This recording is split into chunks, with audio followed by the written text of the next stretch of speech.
হাতে ছাই দিতে পারবি না। তোদের সাহায্য না নিয়ে আমি ওই সুন্দরীকে ছাড়িয়ে নিয়ে আসবো। আমি তো তোদের মতো বিয়ে করি। ক্ষমা সুন্দরীকে আমি অগ্নি নারায়ণ সাক্ষী রেখে বিয়ে করেছি। সে আমার শক্তিশালী স্ত্রী। আমি তার কাছে গিয়ে দাঁড়ালে সে আমার বলে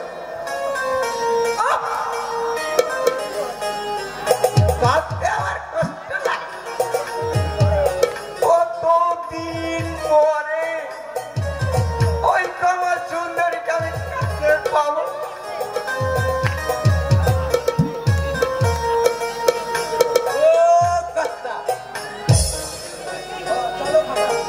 চলো চলো ক্ষমা, আমি তোমাকে নিয়ে যেতে এসেছি। তুমি বাড়ি ফিরে চলো। হ্যাঁ ক্ষমা, তোমার বাড়ি তোমার ঘর, তুমি নেই বলে বাড়িটা বড় ফাঁকা ফাঁকা লাগছে। কি বলছো গো? তুমি বিশ্বাস করো ক্ষমা, তুমি চলে আসার পর থেকে আমি একটা রাতও ঘুমাতে পারিনি। তুমি পাশে না থাকলে আমি কিভাবে শান্তিতে ঘুমাবো? তোমার জন্য বুকটা আমার হুহু করছে। আমার যে কত কষ্ট ক্ষমা, তা তোমাকে বলে বুঝতে পারবো না। তোমার কি মাথা খারাপ হয়ে গেল? না না না না না, তুমি আমাকে বিমুখ করে ফিরিয়ে দিও না ক্ষমা। তুমি না গেলে আমি পাগল হয়ে যাব।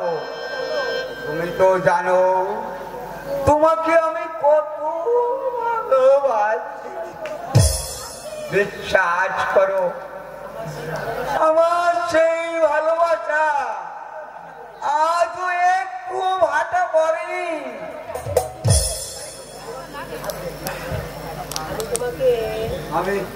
আমি তোমাকে এখনো আগের মতো ভালোবাসি। এই তোমার মাথা ছুঁয়ে আমি মরা মায়ের দিব্যি দিয়ে বলছি, এতটুকু মিথ্যা বলছি না। তুমি ভুল করছো। আমি তোমার ক্ষমা শুধু, আমি হচ্ছি কাঙ্গাল। তুমি আম সত্তা খেতে ভালোবাসো, সে কথা আমি আজও ভাবিনি। তাই আমি নিজের হাতে তোমার জন্য আম সত্তা বানিয়ে রেখেছি। বসেদের বাগানে কত আম পড়েছে, সেই আম আমি চুরি করে তোমাকে এনে দেবো।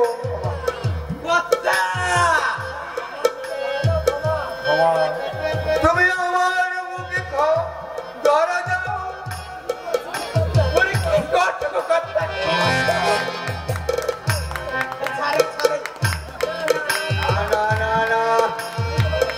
আমি তোমাকে ছাড়বো না। তুমি আমার হৃদপিণ্ড, তুমি আমার নয়নের মণি। আমার লাঠি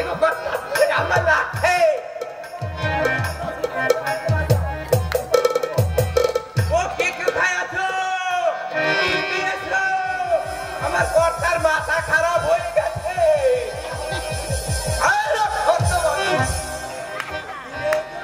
দিলে তো সারেন না কান চেঁচিয়ে আমার মুখটা নষ্ট করে। হ্যাঁ, তার মানে গোবর, তোর মাথায় গোবর আছে। গোবর গোবর কই? গোবর কই?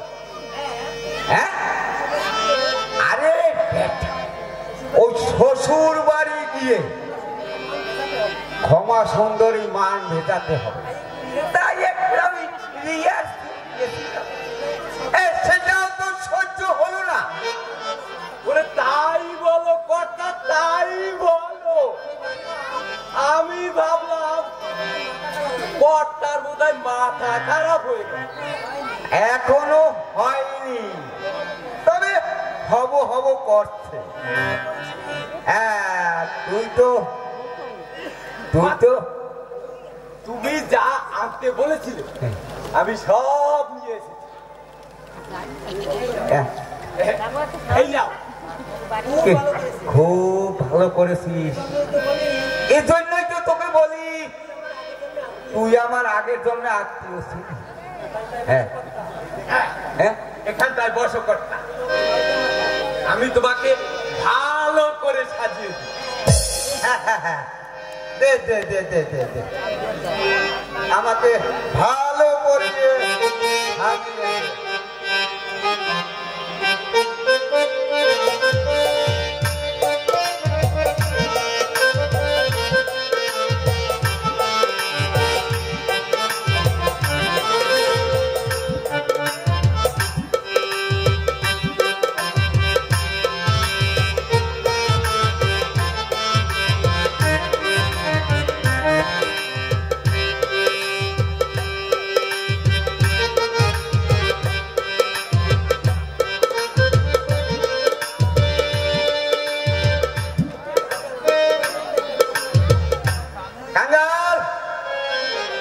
আমাকে কেমন দেখাচ্ছে? একেবারে ময়ূর ছেড়া কাট। তোমাকে দেখলে ওই দিল্লিমার জিবি ওরে জল চলে আসবে বই কি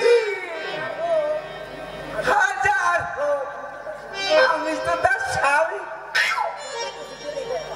এবার এই গোলাপ জল দেখছো চিঠি দি কর্তা। তোর মুখে ভুল চন্দন করো বাবা, তোর মুখে ভুল চন্দন করো। এবার আমি রওনা হই। দুর্গা দুর্গা, আমার ক্ষমা সুন্দরীকে যেন আমি ফিরে পাই। দুর্গা দুর্গা দুর্গা দুর্গা। ও মা ওলাই জন, আমার গিন্নিমা যেন ফিরে না আসে। আমি তোমাকে বুক তীরে বুক তীরে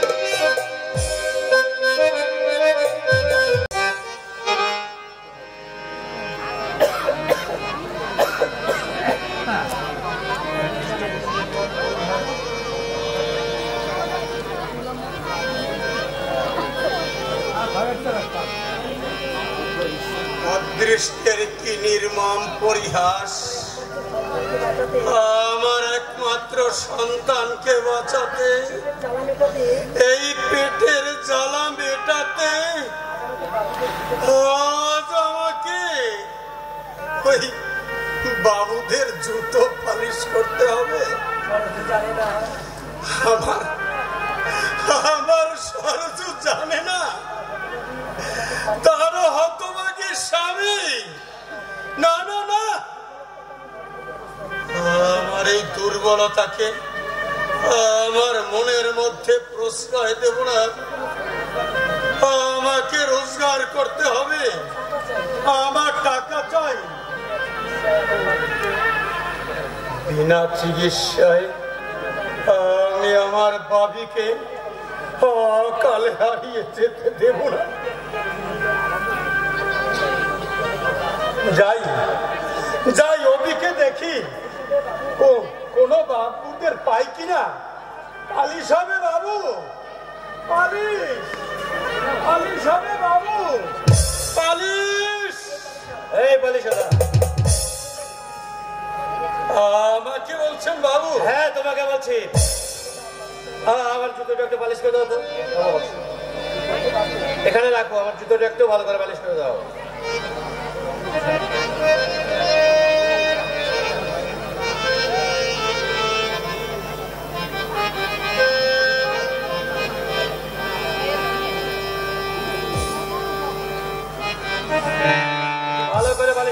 বুঝতে পেরেছো? আপনি দেখে নেবেন বাবু। আচ্ছা, সারাদিনে তোমার কত রোজগার হয়?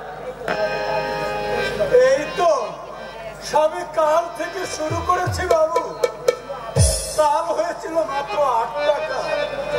আচ্ছা, এতে কি তোমার চলে যায়?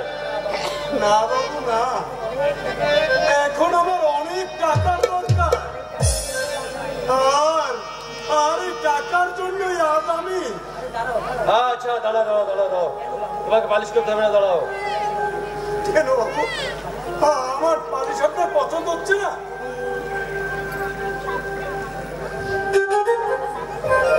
তুমি মানে কি হলো বাবু, আমার মুখের দিকে তাকিয়ে আপনি অমন করে কি দেখছেন বাবু? আচ্ছা, তোমাকে শিক্ষিত ভদ্রলোক বলে মনে হয়, তা হঠাৎ তুমি জুতো পালিশ করতে এসেছো কেন? আমার সংসারে বিরাট অভাব বাবু, আমার স্ত্রী পুত্রকে বাঁচাতে। এছাড়া বাবু আমার অন্য কোনো পথ নেই। ও, তাই বলে তুমি জুতো পালিশ করবে? তবু আমার এই জীবনের সান্ত্বনা বাবু, আমি শত পথে রোজগার করছি, কিন্তু অসৎ পথে নয়। অসৎ পথে নয়, তাই না? কথাটা বলতে তোমার লজ্জা করছে না? আজ যাদের বাড়ি গাড়ি ব্যাংক ব্যালেন্স দেখতে পাচ্ছ, তারা সকলেই তোমার মতো সাধারণ মানুষকে ফাঁকি দিয়ে সবাই বড় হয়েছে। তোমাদের ন্যায্য পাওনা থেকে তারা তোমাদের বঞ্চিত করেছে। আজ এ হচ্ছে ফাঁকির যুগ, বুঝতে পেরেছ? যে যত বেশি ফাঁকি দিতে পারবে তত বেশি সুনাম হবে দুনিয়ার দিকে, বুঝতে পেরেছ? আর তুমি বা পড়ে পড়ে ভাগ্যের হাতে শুধু মার খাবে কেন? এসব আপনি কি বলছি? জুতো পালিশ করে তুমি তোমার এই সংসারের অভাব কোনোদিন মেটাতে পারবে না। এখনো সময় আছে, তাই বলছি, এই যুগের সাথে নিজেকে ভাসিয়ে দাও। দেখবে সুখ শান্তি তোমার হাতের মুঠোয় চলে এসেছে, বুঝতে পেরেছো? না না না বাবু না, আমি কোনো খারাপ কাজ করতে পারবো না। সকলে খারাপ হলেও আমার ভালো হতো বাবু, বাধা কোথায়? কিন্তু তুমি চুরি করে পেট ভরে, কিন্তু বাবু বলতে পারবেন কারণ মন ভরে কিনা? না না না, আর আমি এখানে দাঁড়িয়ে সময় নষ্ট করব না। দাই বাবু দাই। আচ্ছা, দাঁড়াও, বলুন বাবু। আচ্ছা, তুমি বলছিলে না তোমার ছেলের অসুখ? তুমি কি জুতো পালিশ করে তুমি তোমার ছেলের অসুখ সারাতে পারবে? হ্যাঁ বাবু, হ্যাঁ। তাহলে তুমি তোমার ছেলের আশা ত্যাগ করে দাও, কারণ এই সামান্য জুতো পালিশ করে তুমি তোমার ছেলেকে কোনোদিন সুস্থ করতে পারবে না, বুঝতে পারছো? না পারি, বুকে ভাষা নেবে। আমি আমার বাপিকে ওই জমের হাতে তুলে দেব। এই গোটা সমাজটাই যখন পচন ধরে গেছে, আর তুমি তখন ন্যায় নীতিকে আঁকড়ে ধরে পড়ে, তাকে কি লাভ হবে তোমার বলতে পারো?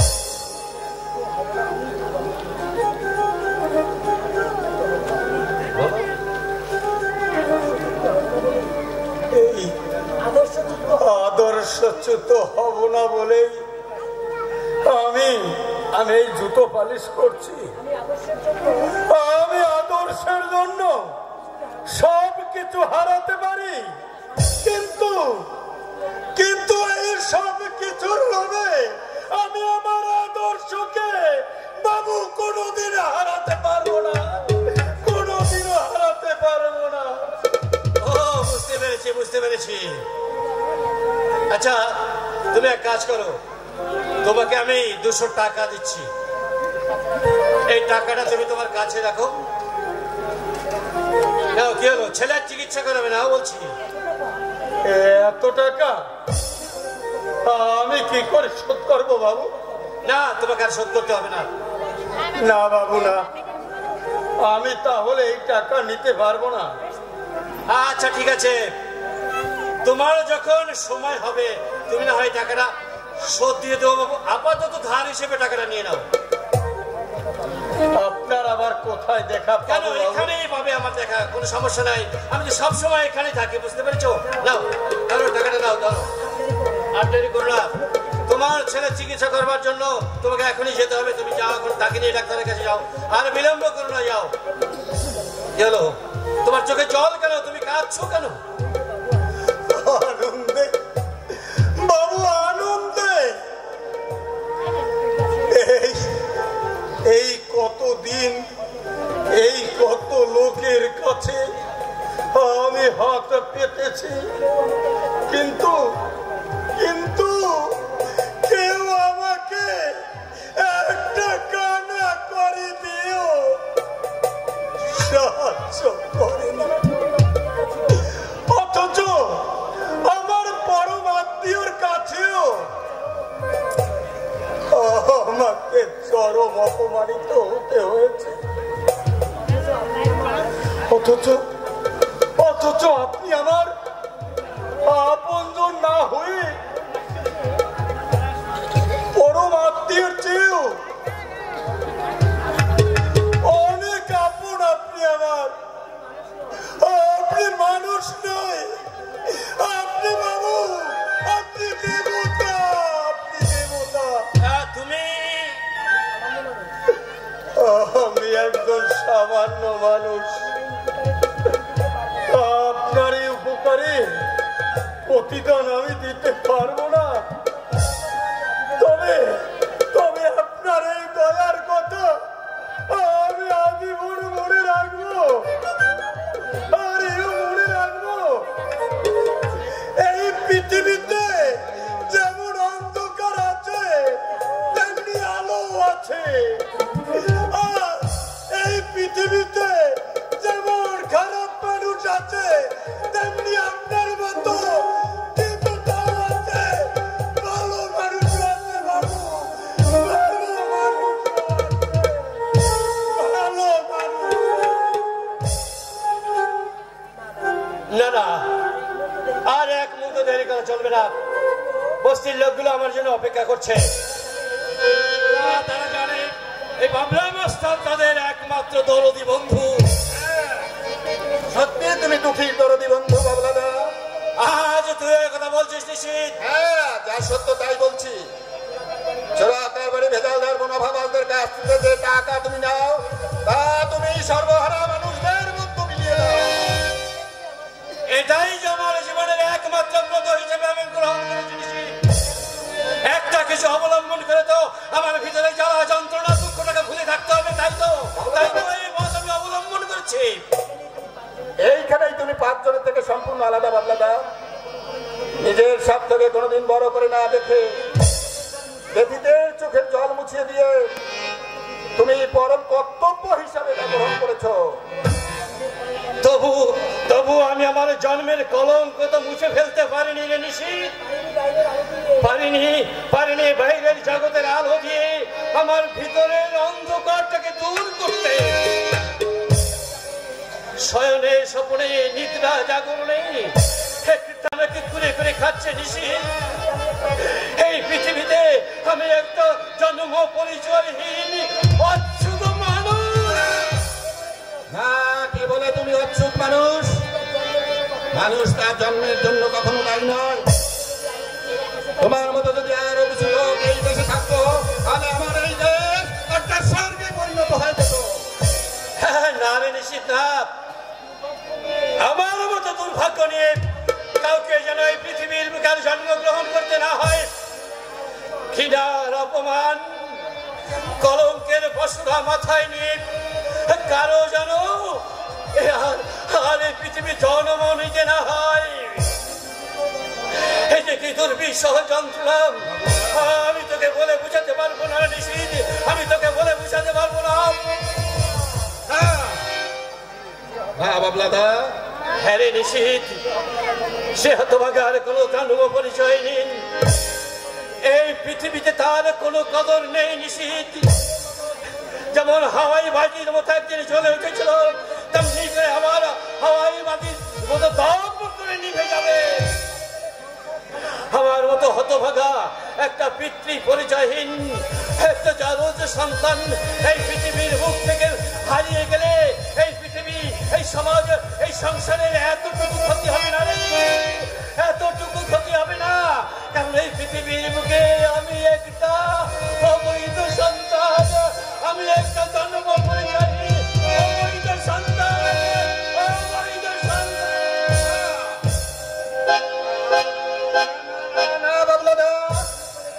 তুমি চলে গেলে এই সমাজ, এই সংসার, এই রাষ্ট্রের অনেক ক্ষতি হয়ে যাবে। বস্তির মানুষের কাছে তুমি তাদের দেবতা। তোমার জন্মে যে কলঙ্কই থাকুক না কেন, তুমি হচ্ছে একটা সত্যিকারের মানুষ। তাই তো তুমি দুঃখে কাঁদো, ব্যতীতের সমবেত নাই তাদের পাশে এসে দাঁড়াও। এই বিংশ শতাব্দীর যুব মানুষ সারা জীবন তোমাকে স্মরণ করবে তোমার কৃতকর্মের জন্য। এই পৃথিবীর মুখ থেকে একদিন মানুষ ভুলিয়ে দেবে পাপলা মাস্তানের নাম।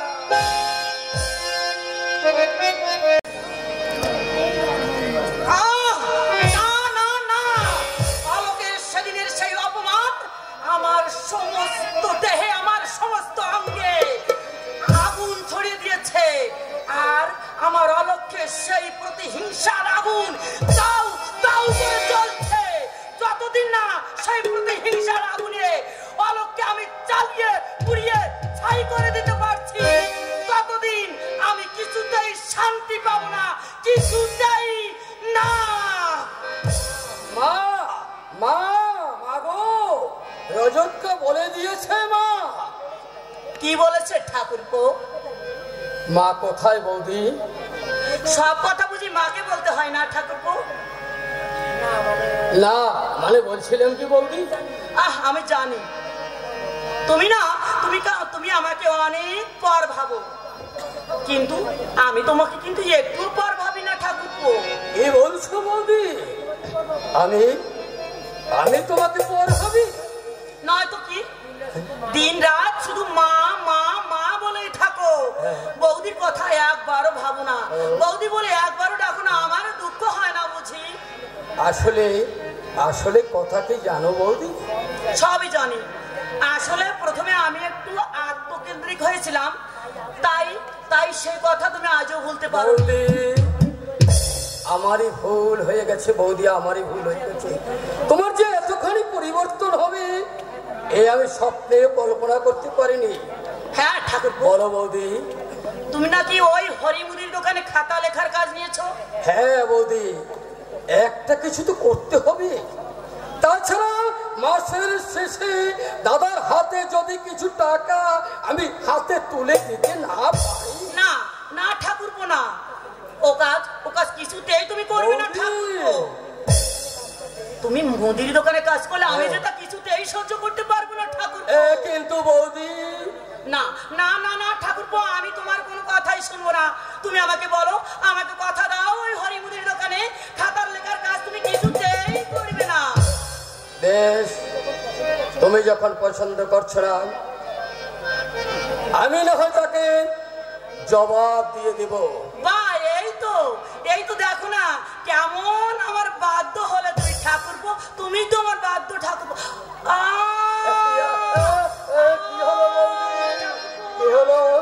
আমার চোখে ভীষণ যন্ত্রণা হচ্ছে, মনে হচ্ছে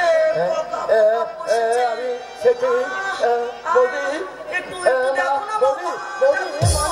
আমি বলছিলাম কি, না না না না ঠাকুরপো, উনি বুড়ো মানুষ, ওনাকে এখানে কেন ডাকবা? তুমি একটু দেখে দাও না। আমি বলছিলাম কি, তাহলে আমি দাদাকে ডাকি। না না না না, বেচারাকেই ভাই আমাদের মাঝখানে কেনই ডাকবে? তুমি দেখো না, মনে হচ্ছে ওই পোকাটা আমাকে কুড়িয়ে করে খাচ্ছে। আমি বোধহয় বন্ধ হয়ে যাবো ঠাকুর।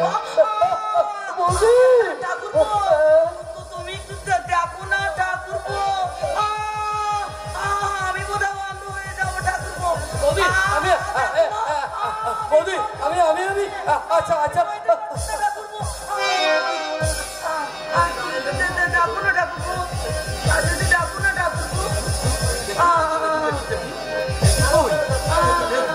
দেখি দেখি বৌদি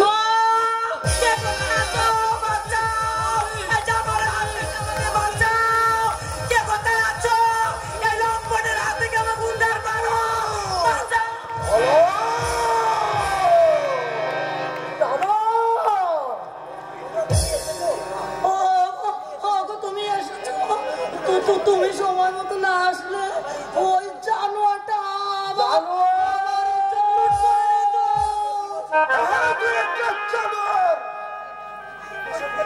নেতা সাজার চেষ্টা করছো তুমি যে একটা নারী লোভী জানোয়ার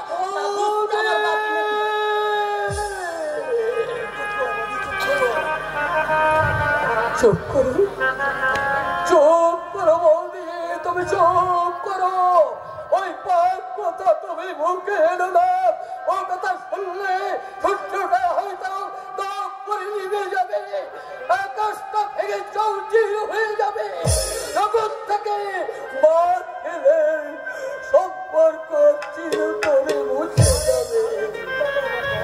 তাহলে আমি চিৎকার করে বলবো তুমি তুমি একটা নারী লোভী জানোয়ার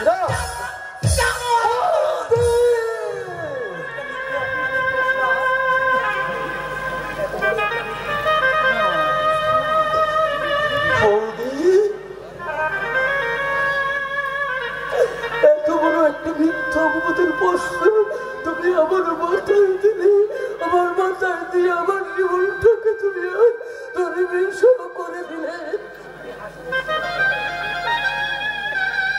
আমি আমি আস্তে আস্তে মরতে পারি কিন্তু কিন্তু পারি না মরতে এই অপবাদের প্রশ্ন মাথায় নিয়ে আমি এই মানব সমাজে মুখ দেখাতে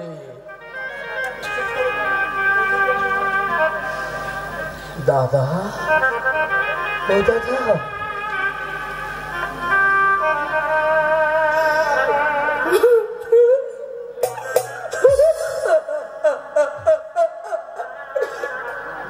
তুমি বিশ্বাস করো দাদা না না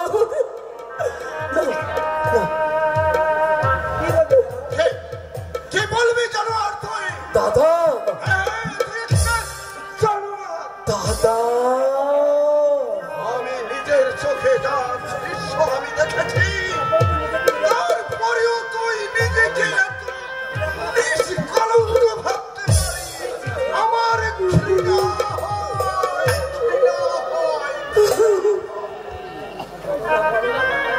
বলো না দাদা আমি যে আর সহ্য করতে পারছি না এই ভগবান এই মুহূর্তে তুমি আমার মৃত্যু দাও ঠাকুর না তুমি আমাকে বধির করে দাও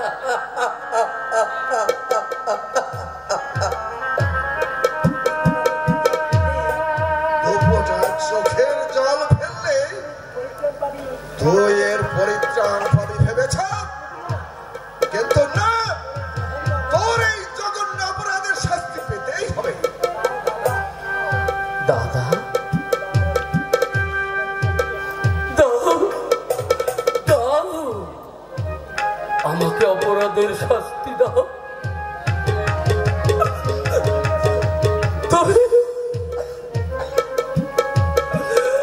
তুমি আমাকে লাথি মেরে আমার মুখটা ফাটিয়ে দাও তুমিও শোনো এই নারী মাংস লোভী জানোয়ার যদি এই বাড়িতে থাকে তাহলে আমি তনুশ্রী এই বাড়িতে এক মুহূর্ত থাকবো না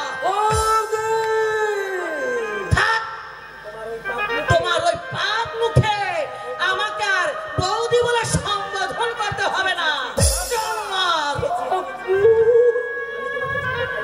ছি, ছি, ছি, ছি। আমি আগের মতোই ভাবতাম, কিন্তু কিন্তু তুমি যে এত নীচ তা আমার জানা ছিল না। অনেক কালি, তুমি অনেক কালি আমার মুখে ঢেলে দিয়েছো বলতে, আর তুই ওটা বলতে আমি যে 1000 সইতে পারছি না, মুখটা আমার পেটে চৌচির হয়ে যাচ্ছে। তাই নাকি? আরে বেচারা, কি হলো কি হলো বলে তুমি কই বেচারার কথা শুনবে নাকি ওকে কঠিন হাসতে শাস্তি দিবে? বৌদি, দাদা, তোমার এই ছোট ছোট পাটা আমার এই মুখে মেখে আমার মুখটাকে মেরে তুমি রক্তাক্ত করে দাও, যেন এই নারী জানোয়ারটা, এই মানব সমাজে যেন আর মুখ দেখাতে না পারে।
ক্যামেরা লাগে আটকে দিবি।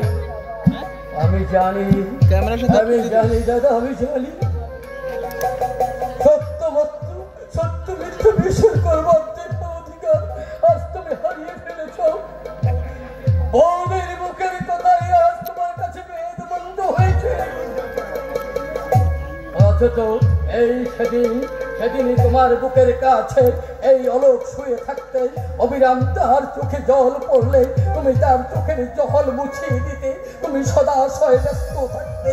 তোমার মনে পড়ে দাদা, তোমার মনে পড়ে সেই রাখাও না আমার এই মাথা পাঠিয়ে দিয়েছিল, আর তুমি সেই তার পরিবর্তে রাখালদের বাড়িতে গিয়ে তাদের হাত তুমি দিয়েছিলে। হ্যাঁ, দিয়েছিলাম। তাতে কি হয়েছে? হয়নি কিছুই দাদা, হয়নি।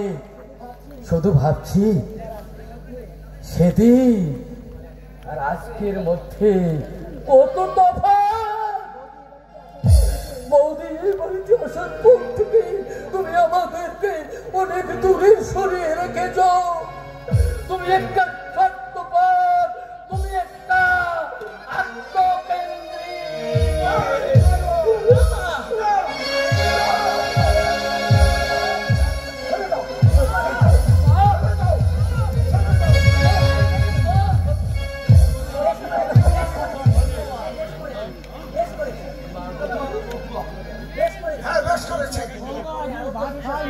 এরপরেও ওর কঠিন শাস্তি পেতে হবে।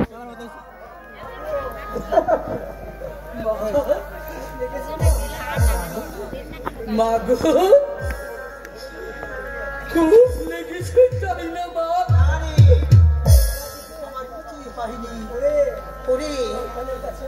সন্তানের কাছে মায়ের তো এটাই পাওনা। মাতৃঋণ সন্তান হবে শোধ করে দিলে। কথার ছিঁড়ি রাখো না। আর যেমন ছেলে তেমনি তার মা, কেউ কারো থেকে এক অংশ কম যায় আসে। ভুলে যেও না বৌদি, তুমি ভুলে যেও না তোমার স্বামী দেবতাটি এই মায়ের গর্ভজাত সন্তান ১ মাস ১০ দিন গর্ভে ধারণ করে নরক যন্ত্রণা ভোগ করেন, বুকের সুতা পান করেন, তাকে এই পৃথিবীতে মানুষ করেছে। তবে আর কি, মাথাটা আমার একেবারে কিনে দিয়েছে। না দাদা না, তোমার ওই মাথাটা যেদিন দামি, তাই ওই দামি মাথা কিনবার মতো ওই হতভাগিনী মার সামর্থ্য কোথায়? চুপ কর, তুই চুপ কর আলোক, তুই চুপ কর। বলি ওখানে দাঁড়িয়ে ছোট মুখে বড় বড় কথা বলতে তোমার লজ্জা করছে না? ছি ছি ছি ছি ছি, এত বড় অপরাধ করার পরও দাঁড়িয়ে দাঁড়িয়ে আবার বড় বড় কথা বলছো। আমি হলে তোমার মতো অপরাধ আমি করলে কি করতাম জানো? আমি এই লোক সমাজে এই মুখ দেখাতাম না, সোজাই গলায় দড়ি পরে মরতাম, দড়ি। তাই তোমাকেও বলছি তুমি এই লোক সমাজে আর মুখ দেখো না, তুমিও গলায় এইভাবে দড়ি পরে না হয় এই নদীতে পানিতে ডুবে তুমি আত্মহত্যা করো, আত্মহত্যা।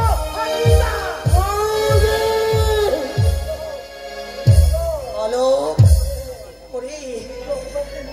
এই মিথ্যে অপমান তুই মুখ বুঝে সহ্য করিস না। মিথ্যে অপরাধ আমি নিজের চোখে দেখেছি মা, তারপরেও তুমি বলবে এটা মিথ্যে? তুই নিজের চোখে দেখেছিস? এই লম্পট তোমার স্নেহ ধন্য পুত্র আমার স্ত্রীকে জড়িয়ে ওরে অলোক, এরা কি বলছে তোর নামে?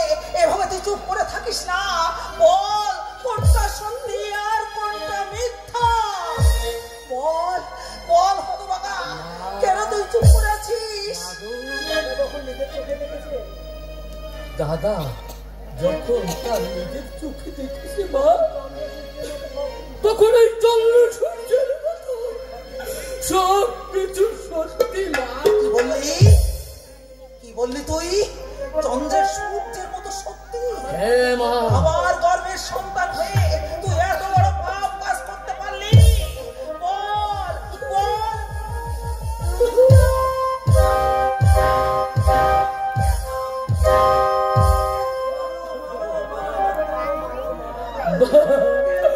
আমাকে তুমি আমাকে আরো মারো মা, তুমি আমাকে মারো।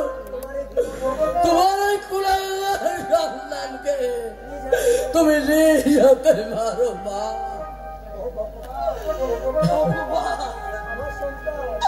আমার সন্তান, আমার রক্তে মাংসে গড়া সন্তান এত বড় পাপ কাজ করেছে?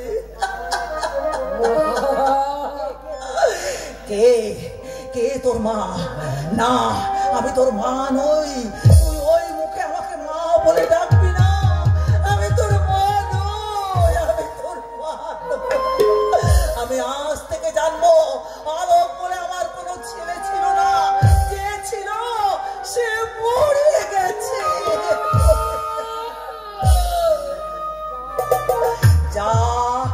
যা বলছি, এই মুহূর্তে তুই এই বাড়ি ছেড়ে চলে যা। তোর সঙ্গে আমাদের কোনো সম্পর্ক নেই। তোর ওই পাপ আর আমি দেখতে চাই না। আর টাকার সঙ্গে সঙ্গে আমার জন্য মৃত্যু হয়, মৃত্যু হয়। মা, মাগো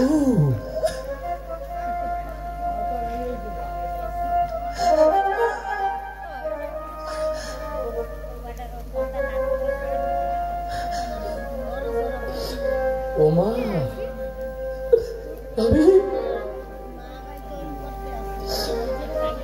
আমি চলে যাচ্ছি মা।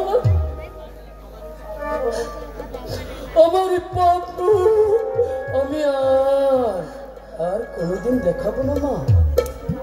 তোমাকে দেখতে না পেয়েও আমার এই মুখটা চৌচির ওই পেটে গেলে আমি এই বাড়িতে আর কোনোদিন আসবো না। মা, মাগো, শুধু আমার একটা মিনতি,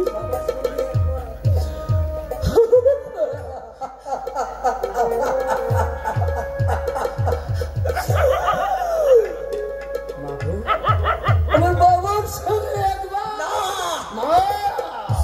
না রে হতভাগা না, তুই ওই মুখ নিয়ে সেই অসহায় মানুষের সামনে দাঁড়াবি না। অনেক আঘাত পেয়েছে, আর কোন আঘাত সে সহ্য করতে পারবে না, পারবে না।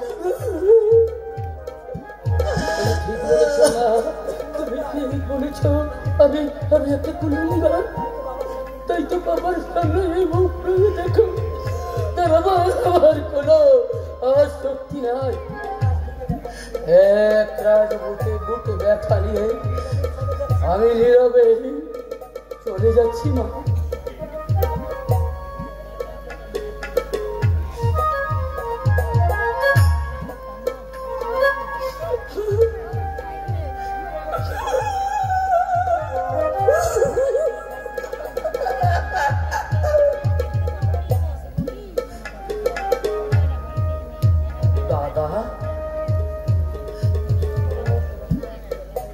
দাদা, যাবার সময় তোমার কাছে আমার একটাই অনুরোধ,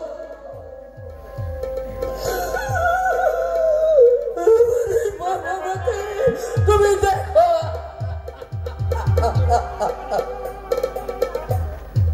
আর একটা কথা তুমি জেনে রেখো দাদা, আরে নাবিনের যে বিষ আজ আমার শরীরে উঠিয়ে দিয়ে আজ আমার জীবনটা আজ মরুময় করে দিলে, একদিন সেই ওই নারী নাগিনীর বিষ তোমার বুকে জেলে দিয়ে তোমাকে একদিন মরুময় করে দেবে। সেই দিন সেই মর্মে মর্মে তুমি উপলব্ধি করবে, অলক্ষ্যে উপেক্ষা করে তুমি জীবনে ভুল করেছ, সেই দিন তোমার এই শাস্তি তোমাকে পেতেই হবে।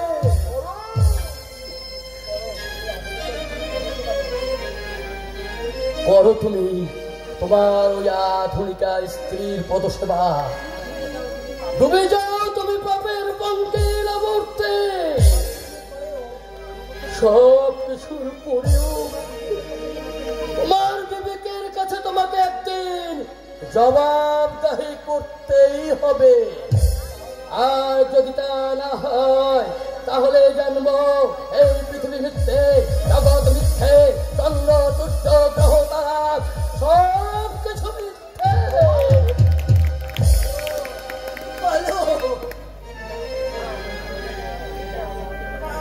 মা, মাগো, ও মা,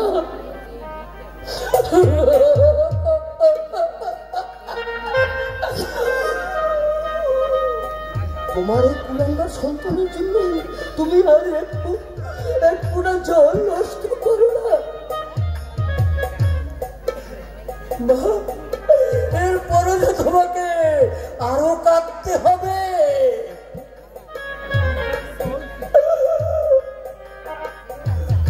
পারলাম না মা, আমার বড় সাধ ছিল মা, আমার বড় সাধ ছিল তোমাদের পুজো করবার, কিন্তু সে সাধ আমার কোনদিন পূর্ণ হলো না মা, পূর্ণ হলো না। চলে যায় যদি কে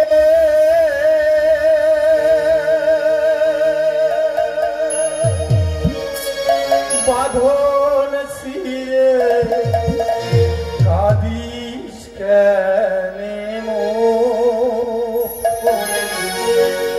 ভাঙা গড়া এই জীবনে আছে সর্বক্ষ, ভাঙা গড়া এই জীবনে আছে সর্বক্ষ। চলে যায়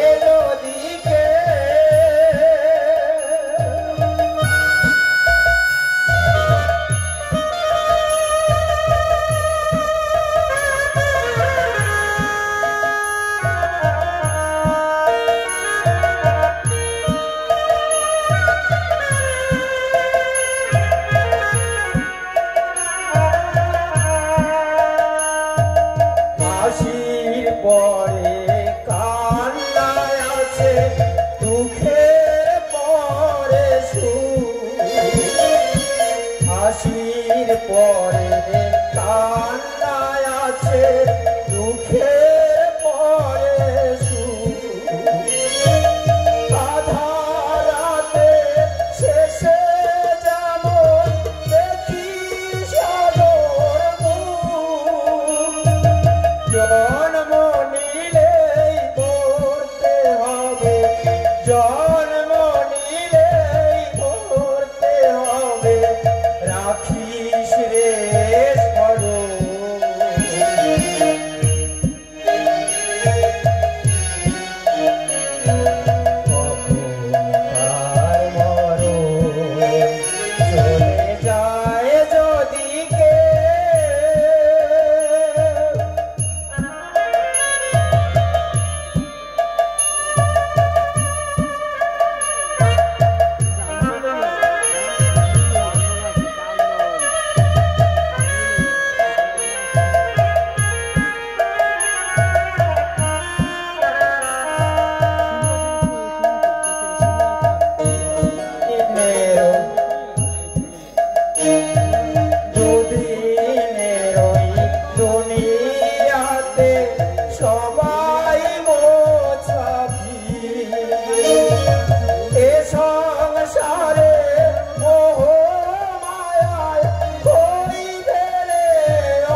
আমি তোমাকে বলতে পারবো না সে কথা তুমি সহ্য করতে পারবে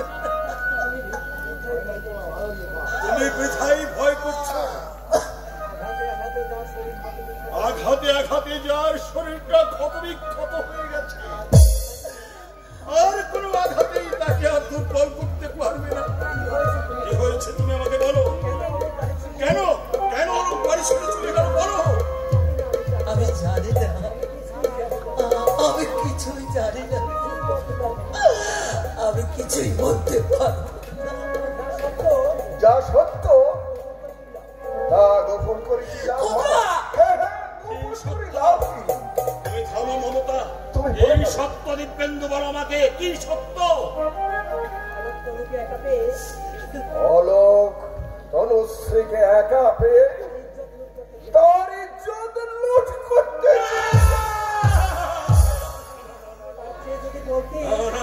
দিব্যেন্দু তা হতে পারে না তার চেয়ে যদি বলতিস গঙ্গার জল শুকিয়ে গেছে এই মাত্র তুই দেখে এসেছিস সেটা বিশ্বাস করতাম ভাবতাম প্রাকৃতিক বিপর্যয়ে মুহূর্তের মধ্যে এই গঙ্গা কিছুক্ষণের জন্য শুকিয়ে যাওয়াটা অসম্ভব কিছু নয় কিন্তু আমার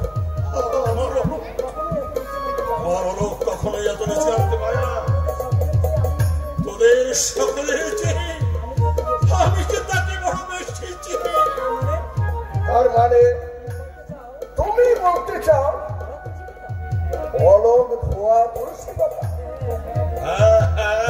দেখতেন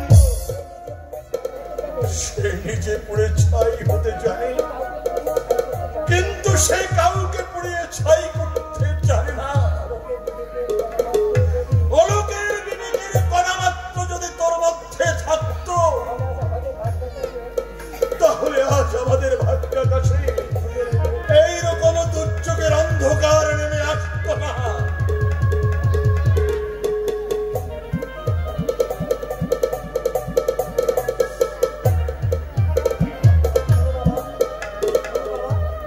শোনো বাবা, বৃদ্ধ আবাসে আমি তোমাদের জন্য কথা বলে এসেছি। আমি চাই তোমাদের দুজনের বাকি দিনগুলো বৃদ্ধাশ্রমে কাটিয়ে দেবে, কারণ তুমি এই বাড়িতে, তোমরা এই বাড়িতে থাকলে আমাদের দাম্পত্য জীবনকে বিষময় হয়ে যাবে। হ্যাঁ মা, বৃদ্ধ আবাসে তোমরা খুব সুখে শান্তিতে থাকতে পারবে, তোমাদের কোনো অভাব থাকবে না। আমি মাসে মাসে টাকা পাঠাবো বাবা। বাহ, চমৎকার চমৎকার। শুনলে মমতা, তুমি শুনলে আমাদের সুযোগ্য সন্তানের মুখের কথা কি তুমি শুনতে পেলে?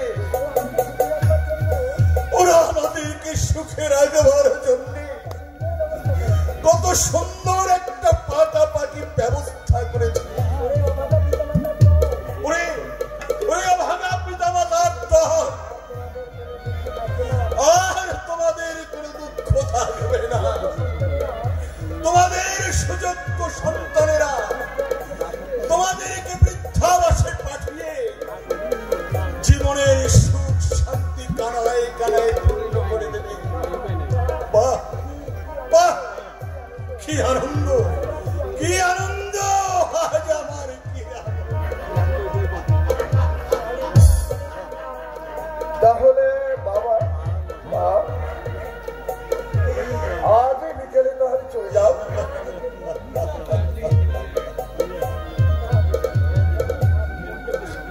মা,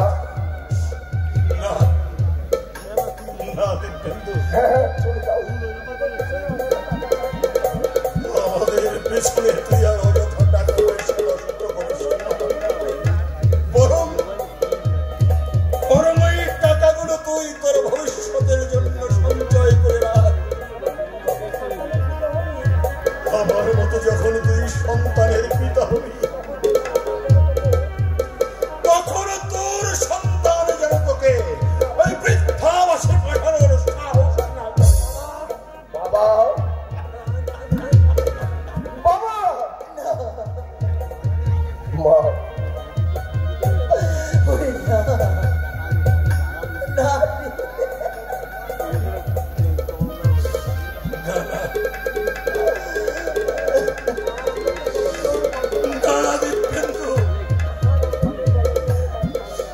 আর আমরা তোর করগ্রহ হয়ে থাকতে চাই না।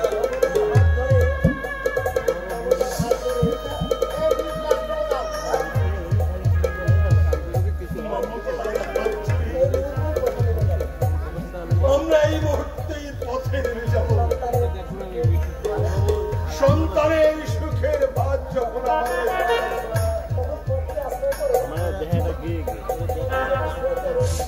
তখন এই পথকে আশ্রয় করে পথের মানুষের কাছে হাত পেতে ভিক্ষে যে আমাদের এই পোড়া পেটের জ্বালা নিবারণ করব।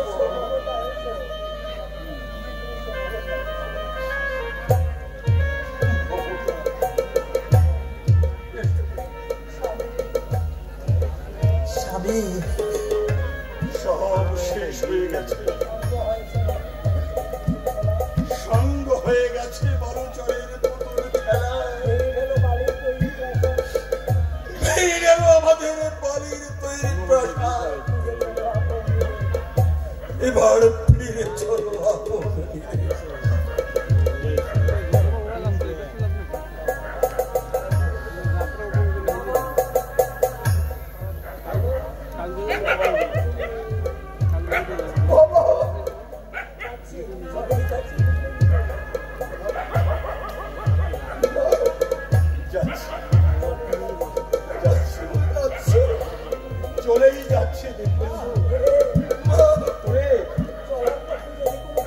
চলার পথে যদি কোনো দাবিতে যদি কোনোদিন দর্শন করে থাকি সে সকলেই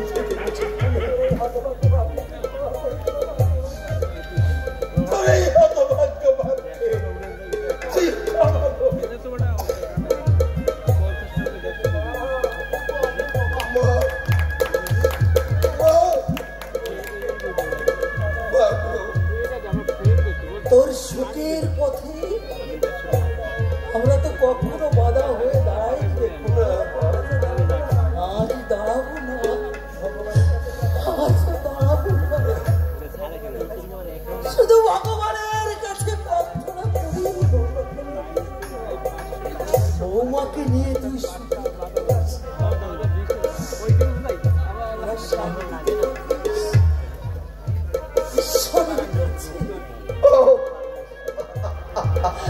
আমার এটাই বড় চাল।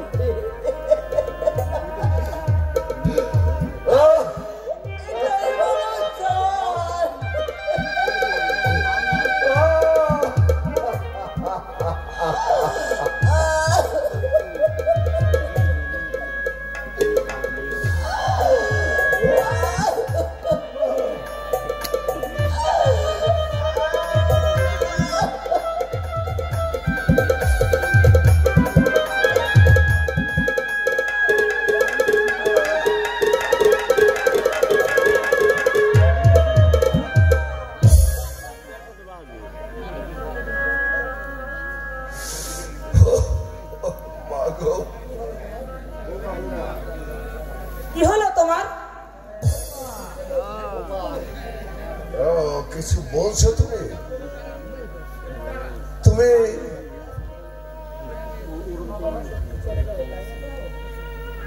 মা বাবা সত্যি সত্যি চলে গেল তনু?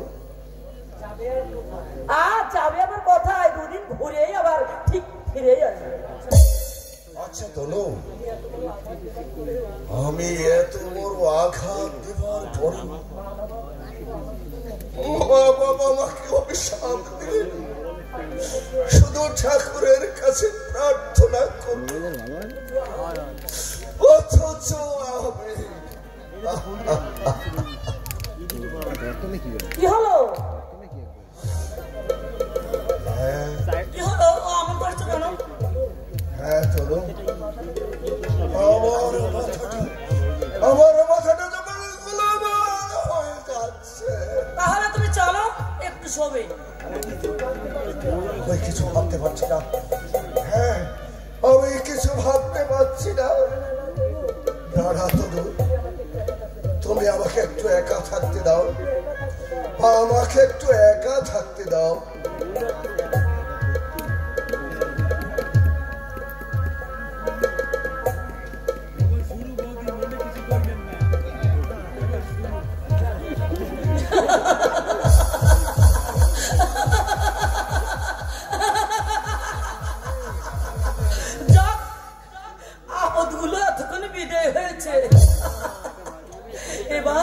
এবার আমি খুশির আনন্দে আর দু পাখা মেলে